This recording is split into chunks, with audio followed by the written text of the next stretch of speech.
Virgo. My name is Tanya, and I'm doing an October mid-month tarot update for you.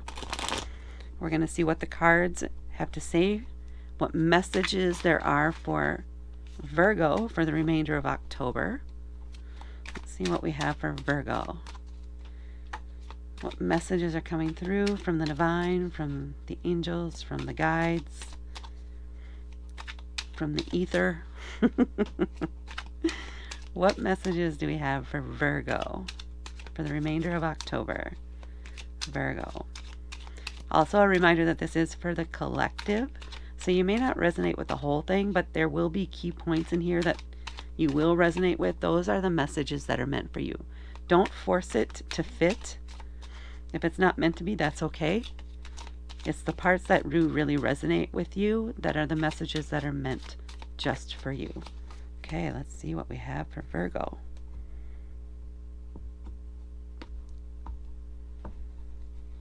We have the Four of Pumpkins, Justice, Nine of Bats, King of Bats, the Magician.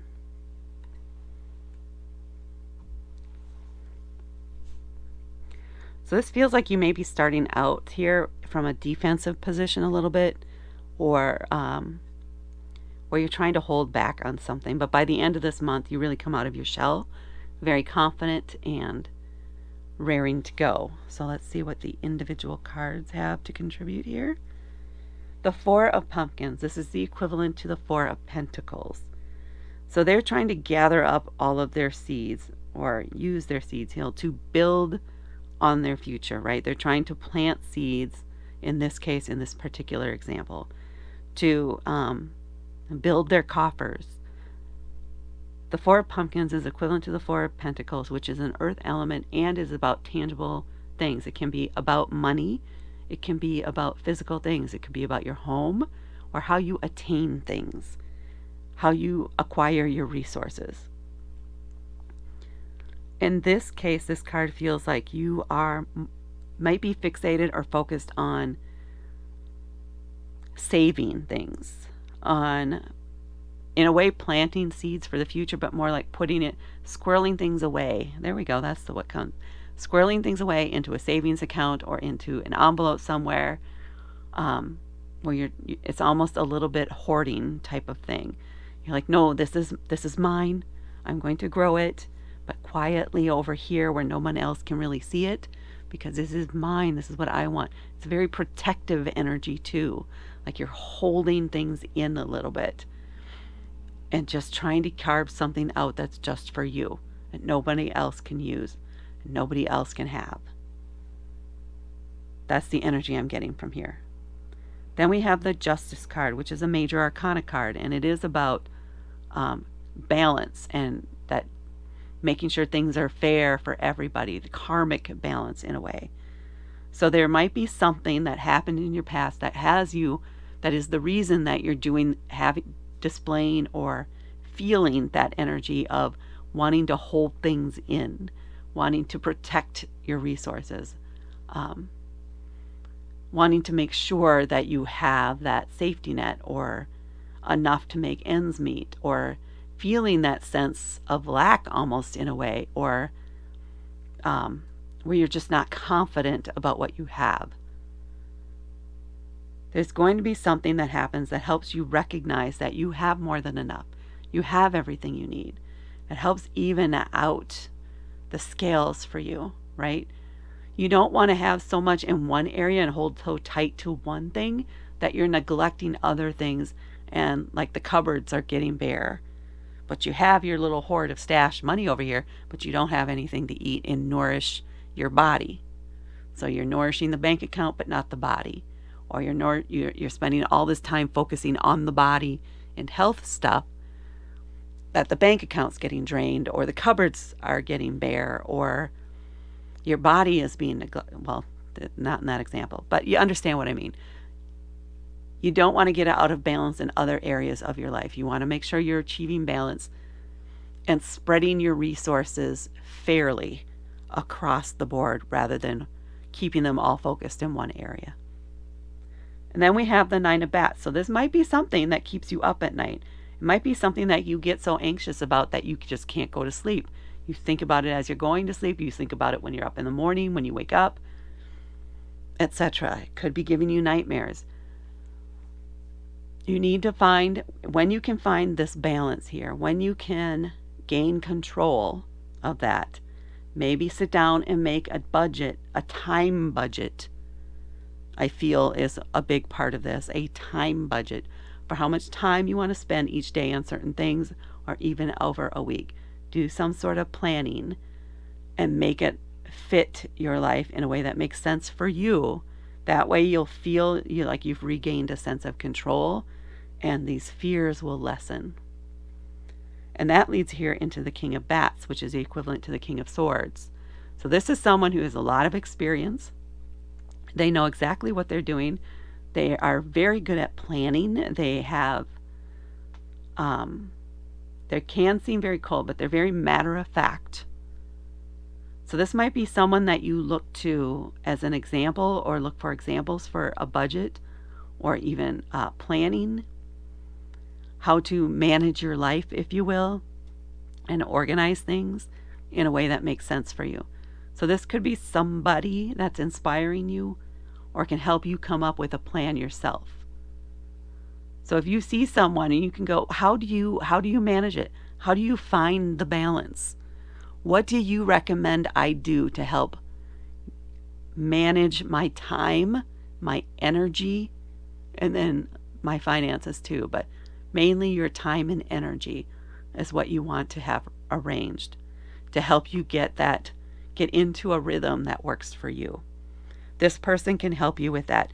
You may already have this person in mind for someone that you admire for how on track their life seems and how they seem so relaxed all the time or don't seem to be worrying about things. Reach out to them. Ask them how they do it. Ask them for their thoughts on what to do. Ask them for what tools they use and what they would recommend for you for where you're at right now. How would they do it, etc. They may even have a spreadsheet that they'd be willing to give you. I mean, literally, they may have a spreadsheet for you that you can use to build this up for yourself. And that might be it, because now we have the Magician, another major arcana card in here. And the Magician says you will and do have all the tools and resources you need to make it happen, to get things right, to manifest things in the way that you need them to. And that could be leveraging the knowledge that this person has to share for you and the tools that they have to share for you and making it happen. And you end up, once you have a plan in place or even the start of a plan, a lot of this anxiety will reduce. You're going to be in a lot more calmer feeling because you'll know exactly where you're at. You won't be guessing. You'll know exactly what's coming up. And you'll just be less stressed by the end of October here. And you'll be a lot more confident about what's going on and how you're going to accomplish specific goals too. Even a timeline for them. Okay. Then we have on the bottom of the deck the Six of Imps. This is a victory card. Which is good, right? Especially lends to and really emphasizes this Magician, a success in organizing things in a way that really works for you and having that plan in place and that feeling of, yes, I've got it, I did it, let's go take the victory lap. Let's accept the compliments, right? People are going to notice that you're feeling a lot better. And they may even want to learn more about this plan you have together. What did you do?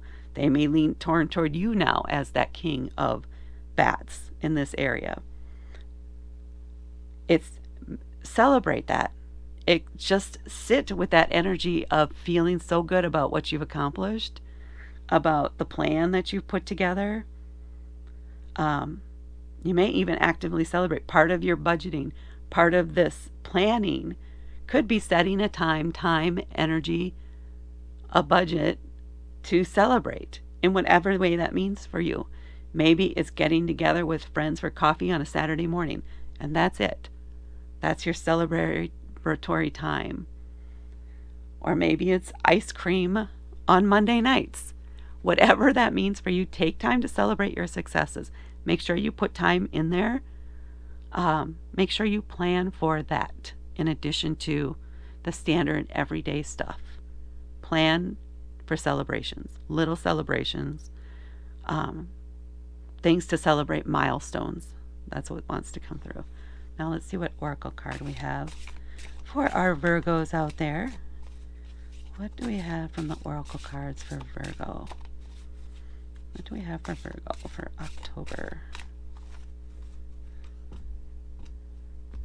All right. Let's see. The self. Yes. Really, really doing this. This is a plan for you. This is a budget for you. This is you taking charge of your life, getting things in order, so you can see where you're going. You can see the path for you to success. You can see how it's possible, and it opens up more possibilities to you. Really focusing on this for you. So it isn't trying to schedule it around other people. This needs to be your own personal plan. So it's not about planning around the family. This is things for you. What do you want to accomplish? Putting that plan together, and then having the others try to fit around that, because it's important that you make sure your needs are being met. And that might be fitting everything else around your plan. And what's making time for yourself and making sure that you have that sense of security that you need in order to help support the others. So this is a focus on yourself here for the remainder of October. Make sure your needs are being met. Make sure you have a plan in place for you and how you're going to take care of you and how and where you want to spend your energy. That's what this is about. It's all about you, Virgo, here for the end of October. So take care of yourself, because you're worth it and you deserve it. And take a breath. That's what I have for Virgo for October. Please hit subscribe and help me grow my channel, and please hit that like button. Thank you so much for watching, and I'll talk to you later.